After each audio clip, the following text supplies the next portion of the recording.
Matt Rowell's Brownlow triumph, both a worthy winner and a controversial count. League boss Andrew Dillon is here. Lachie Neale ticks off another key session as he closes in on the most unlikely grand final appearance. And the GVP winner joins us. Patrick Dangerfield has a Ford Mustang to collect before leading Geelong into the premiership decider. We've talked about is to step into it, embrace all of it. Get in the room and fix it. It's unedifying for a senior coach to do that. They're on the side of caution with the brain. Take the man off. They played the best footy I've ever seen at the start of the season. And if you'd said Brisbane lift the cup, I would have said, of course they do. It's the stuff that legends are made of. What is holding the ball? I don't think I could answer it clearly right now. I could do something wrong, and I need to go, and the board sacks me.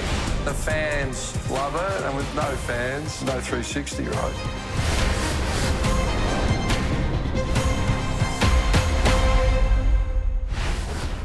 I suppose as consolations go, Matt Rowell didn't do too badly. He missed the Mustang but got Charlie. Yeah, and deservedly so. Well done to Matthew. His mum wasn't that happy because I think she thought... We spoke to a very tired Matthew this morning and he sparked up when we started talking about the car. He said Mum had her eyes all over it. You can't put the seat covers on a medal this big. You cannot put... Oh, you're just going to have to hold the seat covers for another year. Oh, you were right about Patrick Cripps. Next year I've got to run my multi past you before I put it on. The fault line was really clear. Ambitious with George Hewitt over Patrick Cripps, but it was an interesting night, that's for sure. It was. So we've got big duties tonight. The Ford Mustang is back out the front of the Fox building. Do you think Patrick Dangerfield was aware?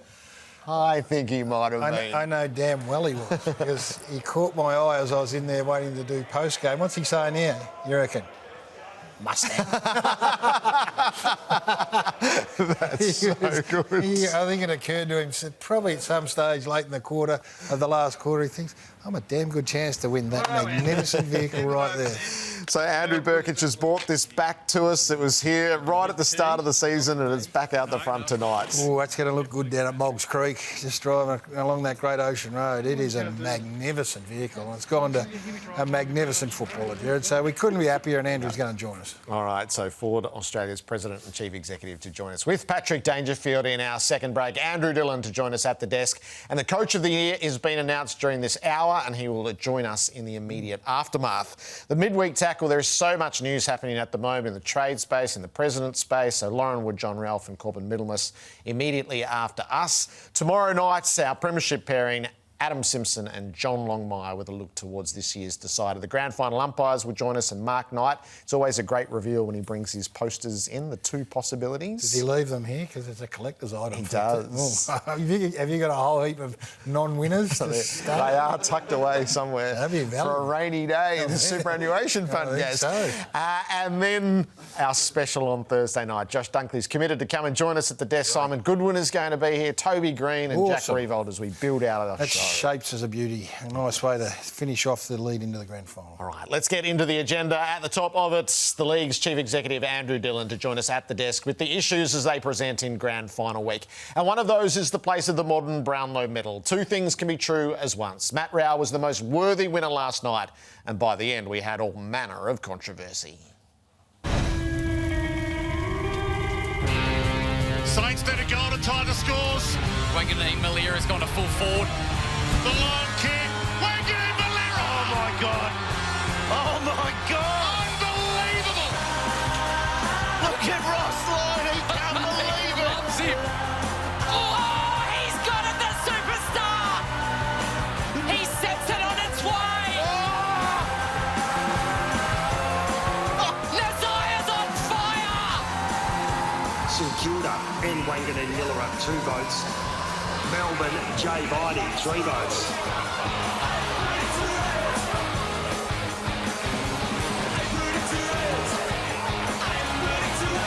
But if you were going to say there was one game that got 3 votes, that would be in the top handful, would it not? Gold Coast, M. Rao, 3 votes. Gold Coast, M. Rao, 3 votes. Gold Coast, M. Rao, 3 votes. Gold Coast, M. Rao, 3 votes. I probably wasn't expecting that sort of start, so yeah, probably kind of had to switch on a bit after that. Gold Coast, M. Rao, 3 votes. And I declare the winner of the 2025 Brownlow medal, Matt Rowell of the Gold Coast Suns. it was a surreal feeling being up there, you know, as a kid, like watching the Brownlow and seeing players up there, and I don't know, it was, yeah, very pinch me sort of moment. You do dream of maybe, you know, winning a Brownlow or something like that one day. I don't play for individual honours. Really want to like win a premiership one day, and that's what you play for. But I'm very honoured to win this prestigious award and very humbled. The best and fairest and the worst of Brownlow night, all wrapped into one. The Premiership Cup has arrived with the boss, Andrew Dillon. Great to have you on the program. Thanks for having me on, Jared. Good to see you, Gary. You got to talk real fast, you got to slow down a little bit. It's very I'm going to go really fast now. landed by 10:28. Salute to you, as the early work was worth it. I was listening to the producer in the ear. I was trying to get my timings right. Well, you did it well, because it didn't start till after 8, and then you wound it up by 10, was it 10:30? Yeah, just on 10:30, yeah. Perfect. Yeah, you take our job. What would you say of our winner? Oh, he's a super player. He's had a great year, and he's the sort of player, I think Richard mentioned in his speech, he won 5 competition BNS as a junior, so he's obviously someone who's attracted the umpire's attention for most of his career. That was the bit I loved, Gaz. He loves footy so much. He loves his boots. Yep. He eats the grass. Like, he is the kid who would have slept with his footy, and all the way through. And he was almost destined from it. From when he starts his career with 3-3-3 in games 2, 3 and 4, and then he has interruption, he gets diverted along the way. He's always caught the eye. No, I think he's a spectacular player. He really is. I mean, I had the right to vote with our award, and he was right there, and I just love how courageous he is. I love how single-minded he is, and it doesn't surprise me that he catches the eye of the umpire, because he's added that breakaway stuff to his game as well. We've always known him as this inside animal that, you know, is as competitive as anyone, but he's added this different element this year, I think, and that would be even more eye-catching. And if you go back to his first 3 games, or the second, third and fourth, where he did have that, and maybe the injuries, but yeah, he's been a super player. So he's not in any way a controversial winner. The aspect is the concentration of votes, 39 after last year's 45. Are you on alert for that? Look, it's a topic, and it's come up last year and certainly this year, but I mean, ultimately the Brownlow is the umpire's award, and we will go to the umpiring group like we did last year. There's a bit of talk about, you know, should they have access to stats? The leadership group last year from the umpires were comfortable as it is, but we'll have a chat with them in the off-season again. But I think, as you said, like, no one could argue with Matt as the Brownlow medalist for this year and Patrick the year before. Do you think to maintain the reverence of the award, it has to hold up in the modern context, where you can troubleshoot the votes the moment that they land and see the fault lines within them?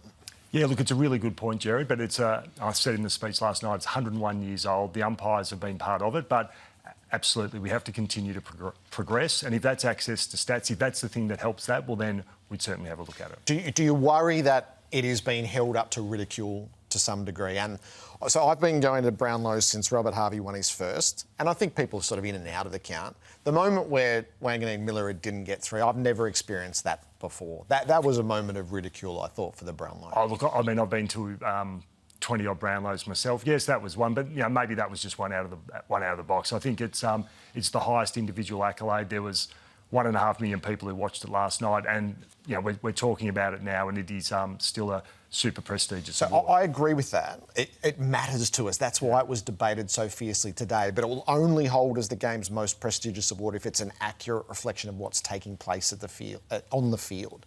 I think that's the balance point at the moment. If you don't give the umpires all the information that all of us had, I think it's the equivalent of playing pin the tail on the donkey with a blindfold on. And the award, it won't sustain if it's held up to ridicule year on year on year.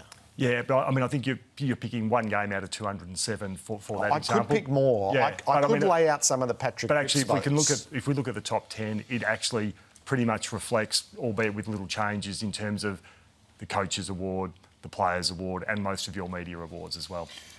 I think in this age and era that we live in, everyone's got access to the immediate access to be able to review these things. You know, I think this has been going on for years and years and years, and it is what you get with the vagaries of having an umpire put in charge. I think the stats are a must. I'm interested to know. I would be interested to know why the leadership group said that they didn't need them. I think that's something that has to be addressed and should be afforded to the umpires. But I have no issue with the fact that there are these different challenges, because we've got enough awards and umpires see things differently to you and me and, coaches or players and everyone else. And that is the uniqueness of this award. It's up to us to allocate how much prestige we want to put on these awards. I still, have it right there, but I have the coaches and I have the GVP, the players, not the GVP. Oh, that'll carry. That'll carry. the Players Award and a GVP number. So I don't have an issue with it at all. And I read an article in the Herald Sun just recently, and they picked apart the Goods, Buckley and Rashudo awards, and they highlighted 3 games. You just were every bit as staggering as these guys not getting votes. Anyway, I think that stats have to happen though, and I would like to know why they're not having a look at it. So what chance the umpires will see some version of stats next year? Well, as I said, that's a conversation we'll have in the off-season. But we're not deaf to the opinions of those that matter. The official memorabilia is now available, hand-signed by Matt Rowell, officialmemorabilia.com.au, to celebrate the Suns' 2nd Brownlow medal. Did you have any trepidation around Bailey Smith last night, who's a very different cat, it's fair to say? Yeah, he's an interesting, super player, interesting guy. Interesting shades. He's probably about the only person in the room who could pull those shades off. But, yeah, look, he polled really well, 3rd in the Brownlow, and he's got a big day on Saturday, and I know he's really looking forward to that. All right, a look back to a little bit of what happened on Saturday. So the Jamie Elliott free kick had our coaches last night at counterpoints as to what they thought this should have been, a free or not. I actually thought it was a pretty good spoil. I thought it was an incredible effort. I could see how they could pay it, though, at the same time. You made contact front on with a player trying to mark the ball. And so, in my view, that's a free kick. Is it a free kick? Well, I think that conversation actually looks at it. I reckon you can look at it on, after replay and maybe have a different conversation. We think the umpire, from the position he was in, he made a call that was certainly, the right call. So if that happens again on Saturday, would we expect the same call of play on? Yeah, I think if you've got the umpire in that position with that happening, absolutely. That wouldn't be how it's been, with respect, how it's been adjudicated this year. I think that free kick's paid 98 times out of 100 throughout the course of this year. Yeah, well, I mean, I don't know whether one's happened exactly like that, where he did get the ball. It was, and we're watching it now in super slow-mo. I love it, by the way. I wish it was adjudicated like that. I must say, like, on the night, I straight away thought that would be one that would normally be paid, but we were comfortable with where it landed. And, a great win to the Lions.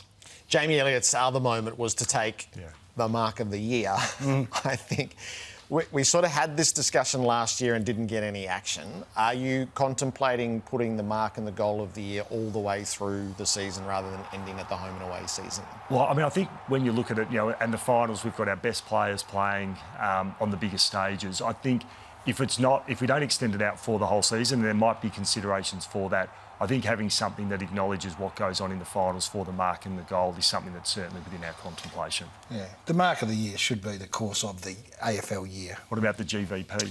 Yeah, it goes through the finals. It goes all the way. Grand final? Yep. I thought you just awarded it. Well, no one can win. Patrick's home. Okay, you got me. Okay. It's like the end of round 22 last night. I was like, yeah, okay, fair enough.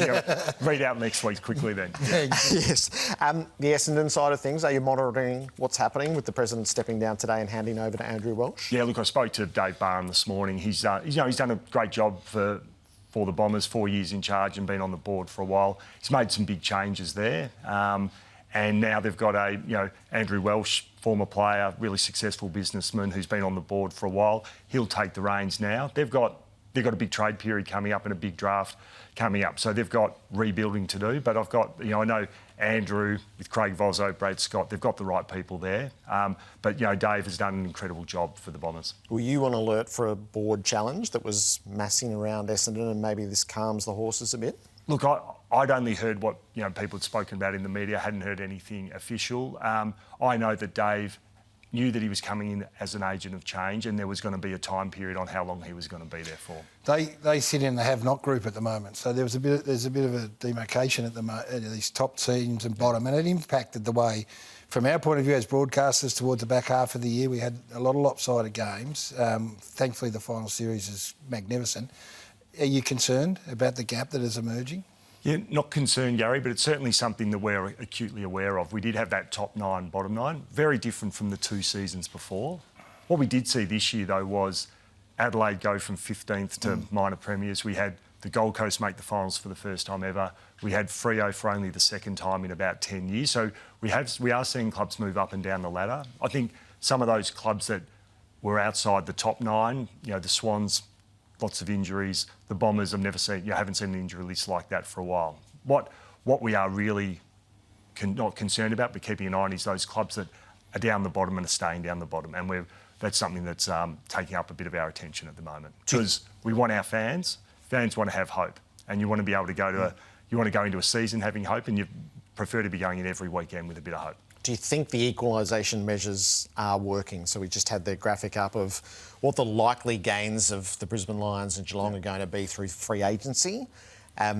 Do you worry that equalisation is not having the effect that you would expect? Well, I think what we are seeing is that there are clubs that are incredibly well run, and they've got programs that players want to go to. And then we've got the 3 measures for equalisation. We've got the access to talent, whether it's free agency, trade or draft. We've got the salary cap, and then we've also got the soft cap. And the clubs that can work that the best and make the best decisions, they're the ones that are sort of defying gravity, like the way the Lions have for the last few years. Also like the Cats, Chris Scott's record is incredible in his time there. So certainly something that we're watching, but again, we'll just continue to keep an eye on it. I might have missed this. Did the West Coast Eagles have put a request in for assistance? Have you ruled on that yet? That's been assessed at the moment. Met with Don Pike this afternoon, and we'll have an announcement on that early next week. The Tom Stewart concussion has brought into fierce focus the pre-finals bye, the potential for the grand final bye, which people had advocated for some time. So we both have personal views on that. What is your view right now? Well, I think the first part is, Tom Stewart got a concussion last week. Hope he's recovering well. I think that conflating someone having to miss a minimum of 12 days because of the concussion protocols with the preliminary bye after the preliminary finals isn't something that I buy into. I think if we decided that that was the best way to build up to the grand final, then I'm all for that. The unfortunate thing, and Tom's going to be unfortunate this year, Lachie Neale may or may not get up. We have, unfortunately, players miss grand finals because of injuries. So we can't legislate or we can't schedule our way around that. Since we brought in the pre-finals bye and had that week off, it's allowed us to have great flexibility with round 24. It's allowed us flexibility with the Thursday night finals. And we've actually seen our top 8 become a true top 8. So clubs that don't make the top 4, if they play well, have got the ability to make prelims and grand finals.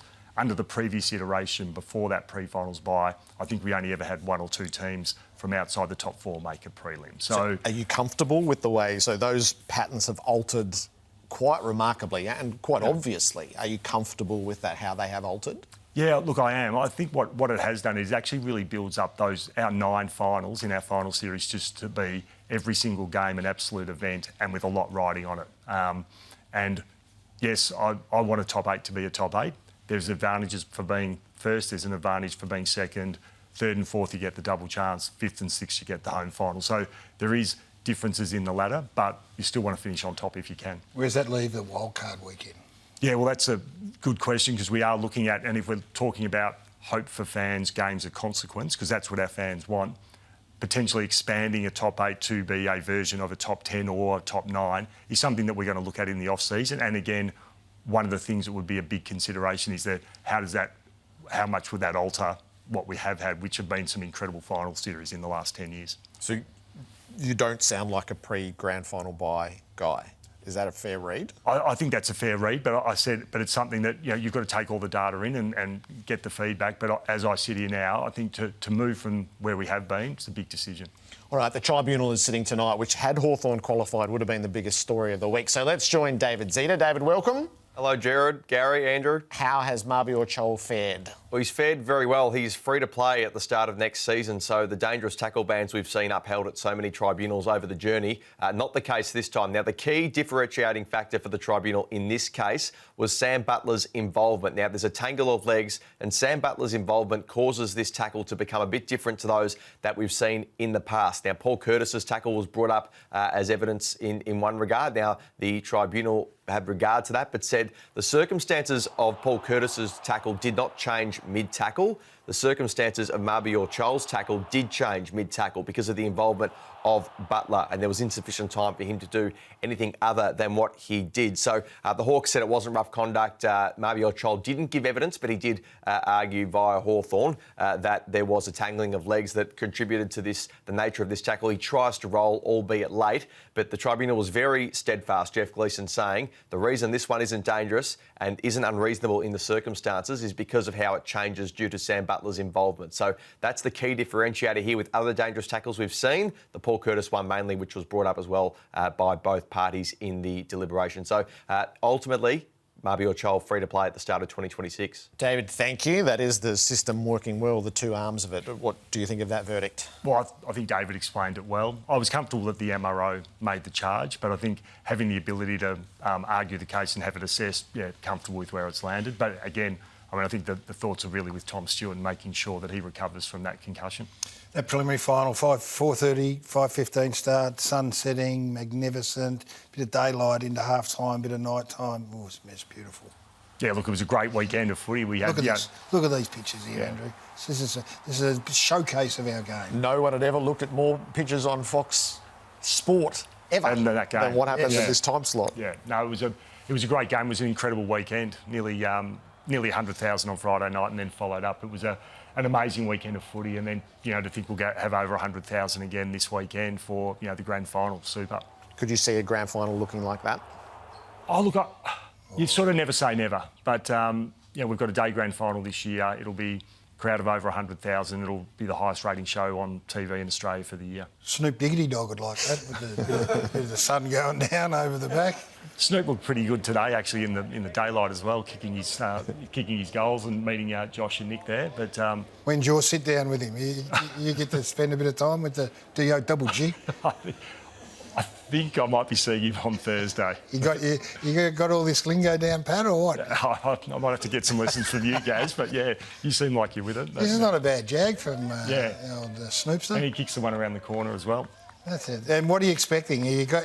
I know it's been well, debated, and that's okay. Everyone's got their opinion. Is there any degree of trepidation? No, look, there's not. I mean, he's performed at the Super Bowl. He's performed at the Olympics. He's a global icon, and he's really buying into it. And I think he'll put on a show. It won't necessarily be to everyone's taste, but that's not a bad kick. That's magnificent. But he will. I think he'll put on a great show, and I think he'll bring a new audience to our game. Do you have to okay the playlist? I'm not a big music man, so I don't really understand. Yeah, look, not me, but we're aware of what the playlist is, and I think there'll be some songs that most people recognise. Nice. Andrew, great to have you with us. Thanks for stopping by. Yeah, thanks so much for having me on. Enjoy the week ahead. Andrew Dillon, the Chief Executive of the AFL. About to join us, Patrick Dangerfield, Geelong captain, with a big day ahead on Saturday, and he is the inaugural winner of the GVP. The Ford hierarchy is here to award the Mustang to Danger.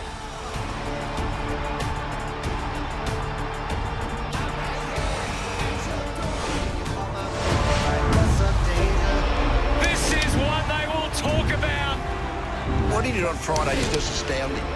If he can do it again 2 weeks in a row, that'll be even more astounding.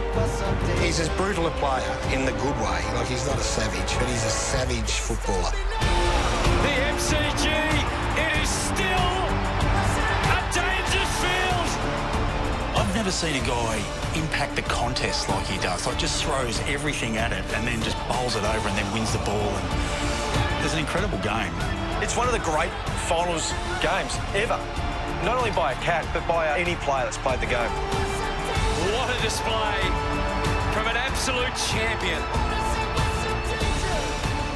It was decisive in all sorts of ways. From the moment Ford partnered with us on the GVP, this Mustang became the most sought-after prize in footy. Patrick Dangerfield made his play for it early. Matt Rowell rounded him up late. It needed one command performance, which, Gaz, you didn't think he had in him, but there it was. No, Jared, that's not true. I knew he had one more in him, but it needed to be one of those ones where the whole football world said, no, I can't argue with you. And thankfully, well, not so good for Matty, he provided, Andrew, from Ford, your magnificent cars going down the highway to familiar territory, and there's no conspiracy theory, so please, I don't want any emails. Andrew, it's great to have you here. Thanks, Jared. Thanks, Gary. All right, let's head down the highway. Patrick Dangerfield, congratulations and welcome. Hey, boys. Thanks for having me. I'm excited, AB. At least we don't have to ask, was he aware? Because we well know. Patrick, there's a lot of things running through your mind when you're about to captain a team into a grand final, that for a split second you just put yourself ahead of the group here when you caught my eye and... Mustang. So... I hadn't missed the performance. If you're in any doubt, I was actually there. I saw it. I was appreciative of what you're able to do, and you secured the 3. So congratulations to you in all seriousness. It was a mighty performance, and it was a perfect way to put this thing to bed. Well done. Thanks, Gaz. I was, I won't lie. I was definitely aware that Natty was up by a couple of votes. Steve Hocking filled me in last week, and he said, you need a big game this week. And I said to him, yeah, obviously it's prelim. He goes, no, the Mustang's on the line, mate. You're 2 votes behind. So, I think I reckon it's just about the greatest prize that's ever happened in footy. I've played for 18 years, and I remember when I was playing some really good footy, through the early teens of the 2000s, and I won a pen one year for Player of the Year. So this is unbelievable. Andrew, tell us about the car Patrick's just won. Yeah, well, it's a V8 Mustang, the GT Fastback, and we're incredibly proud to represent Ford and in partnership with Fox Footy, and certainly Danger's a very, very worthy winner. And, Mustang's an icon. It's an incredible vehicle. We've got an amazing group of customers that are very passionate about their product, and we're very passionate about it too. Is it would I call it a muscle car? You can call it what you like, Gary. Yeah. It's your prize. That's true. So it can be what you like. Well, and then it's befitting. It's either Rowell or Dangerfield that's going to win the muscle car, so it sort of worked itself out pretty well. And Danger, is this the it's not the family car maybe, although it's got plenty of room in it. Me and Jared went for a cruise, but this might be one you just take down the Great Ocean Road. It's I was going to say Sunday car, but I drive 50 minutes to training each day, so I think that'll look good on the Great Ocean Road. Yeah, that'll cut 20 minutes off it as well. Not that you wish. We don't condone that. I said it could, Andrew.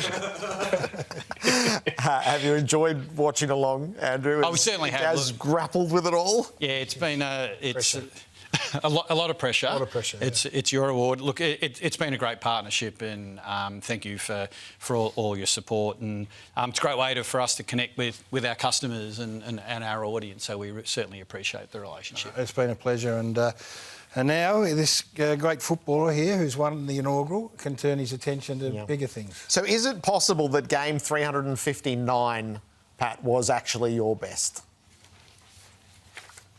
Well, it was a pretty important one, Jared. I don't spend too much time ever really reflecting. It's always sort of what's next. But this was a really big game for us. We feel like we've had a great season. And we've had years gone by where we've had great seasons, but we haven't been able to, make the most of our opportunities. And sometimes we've just played teams that have been better in the moment. So it was great to contribute to a really solid team performance in a game that gives us, an opportunity to play for a grand final. So there's a bit of a pattern emerging. You can tell us whether it's apocryphal or not, but the home and away, you get through. You've had your injuries where you've missed some footy, which freshens you up a little bit. And then come finals time, you re-emerge as a centre square midfielder again. That seems to be a little bit of a pattern. Can you talk us through that? Yeah, it is that, Gaz. It's at my age, it's not possible to do that for an entire season. It's a long season, 24 rounds, and to get to the stage at the end of the season where you're at your peak, like that's obviously the goal for every player. But it's more difficult as you get older because you're just not able to bounce back after each game as well as you once did. So I'm acutely aware of sort of where I'm at as a player, and it is less of the aerobic type stuff and it is more the power work, and we've got some amazing runners in there. So my role is that work inside and then play forward. So it's sort of worked for the last couple of years, and I think that's sort of the future for guys that, once they hit their mid to late 30s. You join Gordon Coventry and Harry Taylor for your 31st final. It's rare company as well. Lee Matthews, the great Lee Matthews last night, just said, I wonder whether you can come up, and I don't think we expect you to play at that level again, although it would be something to see. But how did you pull up the body and your capacity to go back and impact, in a really significant way this week? No, I put up well, Gaz. I think I talk to my son about it all the time, but the harder you go in the contest, I reckon the less chance you are of getting hurt, because if you make nothing but the ball your focus and you put absolutely everything into it, I reckon just subconsciously those around you sometimes just take that shorter step. They don't quite go as hard, and your body, when you really crank in and go hard, everything just tenses and prepares yourself for contact. So pulled up well, and really going to enjoy the hell out of this week, because it's a magic week of footy. Yeah, so it's a look at another grand final, which we'll delve into. So the Ashley and Martin turning point is your vice-captain and your long-term partner in these things is Tom Stewart. He's not going to be there, the concussion that he suffered. I think that sort of played out for us yesterday for us to see on the outside. What's it been like internally? Have you had your private moments with him, Pat? To be honest, you wouldn't know, Jared, with how he's walked into the building yesterday. He was up early watching NFL Monday footy, and he was as excited as anyone in the building, which, it speaks to his team first ethos and, the person that he is first and foremost. Forget the player piece. He's about the success in the building, and yesterday was just so impressive. And I didn't expect anything less, because that's who he is. But for him to come in and just be so excited for everyone, it just speaks volumes of the person that he is. Focus on Bailey Smith last night at the Brownlow. Focus again this weekend into the grand final. But it doesn't faze him from a football point of view. He's been, I would imagine, even beyond your own expectations, and you've had a fair role in it. Yeah, he's been super for us, Gaz, and it's very much the start of any relationship. You're sort of feeling each other out as it was. He was first returning to training. There was certain parts he couldn't do, even though he'd been sort of 11, 12 months post knee surgery.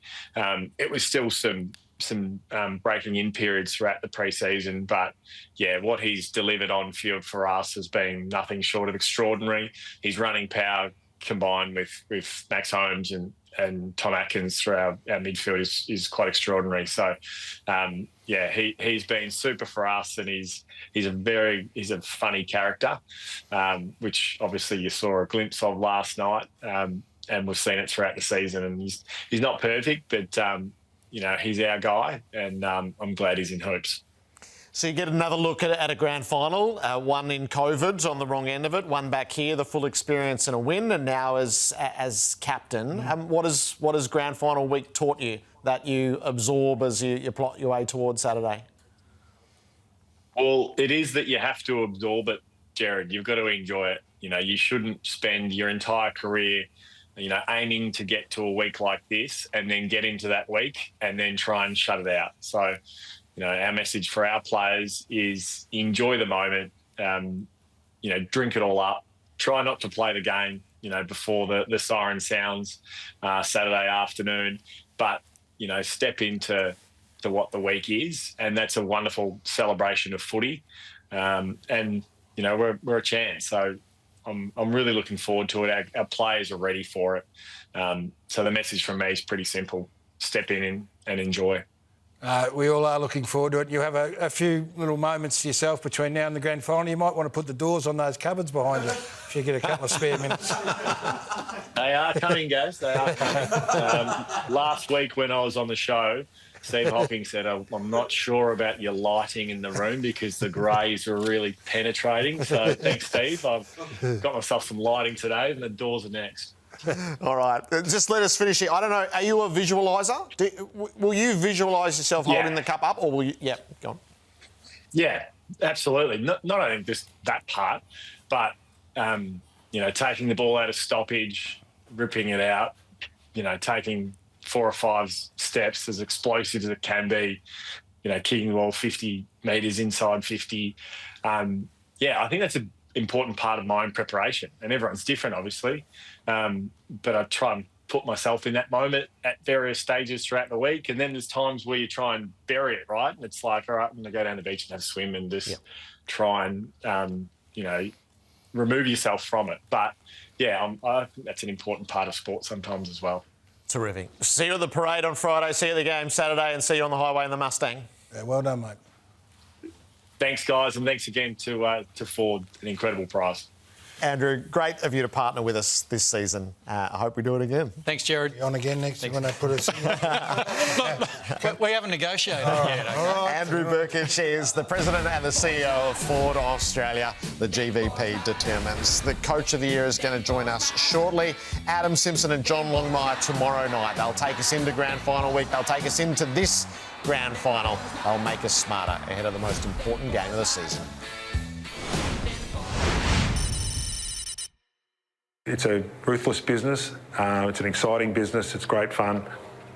Now, Coxie, you're in great hands. He's already parked in my car park out the front. Thanks to the staff. Thanks to the playing group. Thanks for letting me be your coach. And good luck. Swans still winless this season, smashed in last year's grand final by Brisbane, and yet to recover. It's an absolute disgrace. Where are we at? Like, seriously, 31 years now of mediocrity, and I'm sick of it. He does nothing all game. He is useless. Get rid of him. Get rid of him. So I think what's different is that all coaches, they work really hard. As a senior coach, you kind of have final decision on everything within your football program. So really, your mind just never stops. So you go home, your phone rings more than it did as an assistant. So it's probably just the relentlessness of it. That's the biggest difference. This job, people just don't appreciate what we do for the game. We spend a lot of time blocking out the noise, but it is suffocating.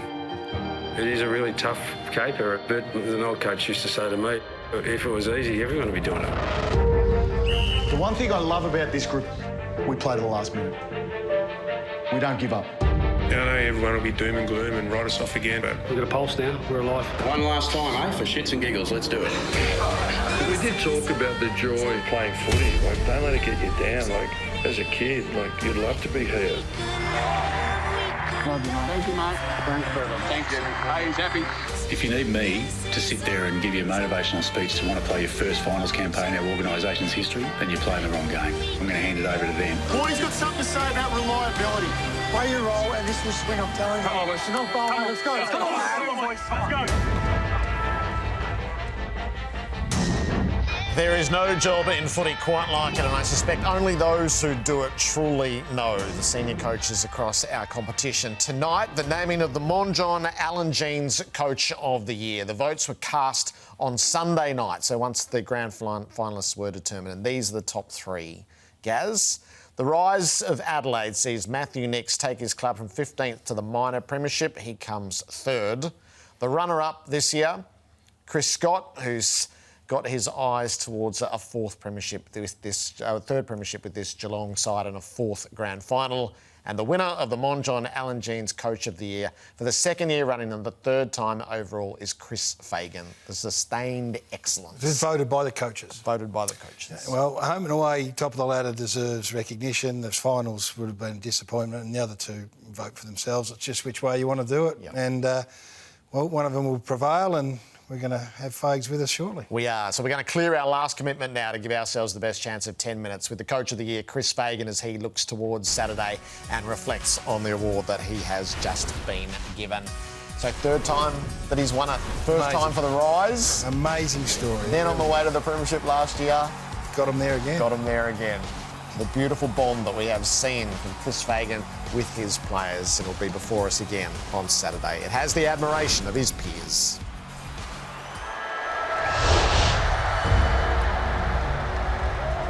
To be honest with you, I think if I was to rate this home and away season, it's probably been our best ever, I reckon. With the difficulty of our draw, with the injuries that we've had, so it's been a high degree of difficulty, and to sort of come up with 16 wins and a draw and beat the teams that we've beaten and where we've beaten them, yeah, I rate it really highly. But as we know, we're going to finals, so a new season starts, and none of that really matters.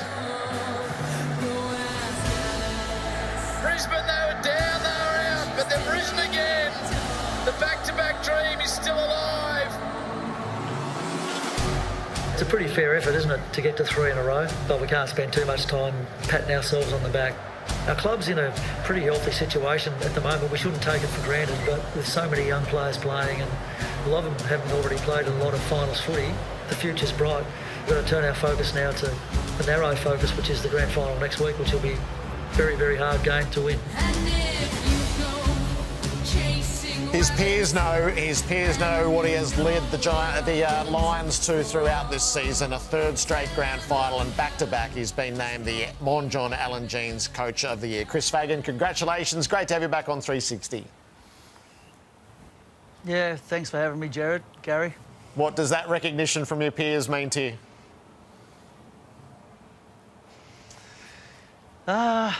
Yeah, I feel proud, I guess. Not so much for me, but for our entire football department, because the coaching of an AFL team is not done by one person. There's a lot of people who make a contribution, you know, the coaches, the recruiters, the welfare people, our admin people, you know, our GM of footy, Danny Daly, our fitness group, our medical people, our recruiters. There's just so many people that contribute, and I sort of feel like this award is a recognition of the work that a lot of people do, not just the senior coach.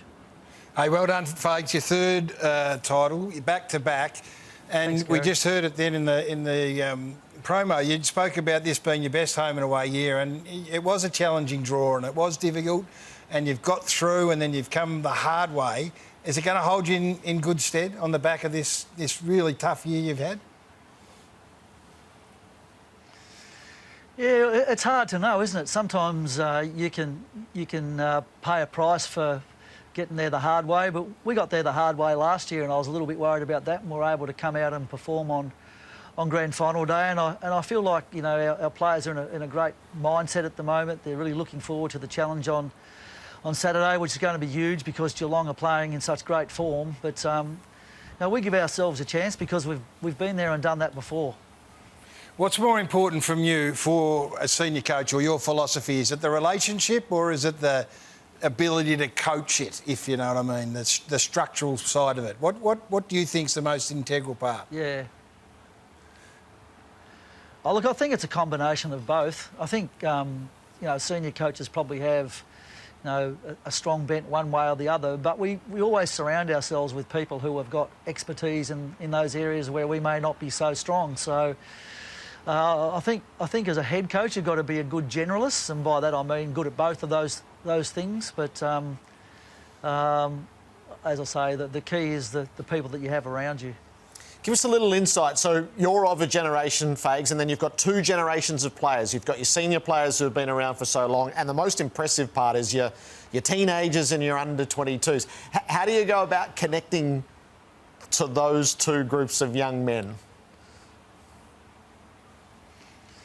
I feel like it sort of comes reasonably naturally to me, Jared. I mean, my background is as a school teacher, and, you know, one of the things that you do straight away with the classes that you have is you try to build a relationship with each and every student in the class, and I don't see that it's any different when it comes to coaching. You get to know them as people, spend time with them, invest in them, help them when they're struggling a little bit, and I think that people of all ages respect that and enjoy that and respond to that way of doing things. So that's always been my way. I don't know whether it's the right way or not, but it's how I've always operated. I don't think I'm any sort of expert, and I never pretend to be. I always involve everybody in our organisation in all the decisions that we make, and you know, where we are as a footy club at the moment is not just my work, but it's been the work of many. And what's the part of the job that you most enjoy? So I think we understand it's gruelling, it's pressure-packed, it's unrelenting, and the scrutiny is fierce. What's the part that makes it all worthwhile to you? It's the internal stuff at the footy club, seeing the growth in players as footballers and as people, and pursuing success together and all the highs and lows that you've got to go through to get there. I think that's the stuff that I like. I really enjoy the game when it starts. I hate the build up to it, but I love it when it starts. So they're probably the main things. So this one's the biggest one of all. Lachie Neale's the big question. You were bullish post-game with the boys after the win. Seems that he's got through OK. Will he play on Saturday? Yeah, so he trained today, Gary. It wasn't a heavy session, but he did everything, and he did it at a much higher speed than probably everybody else did, because they're still trying to recover from Saturday night.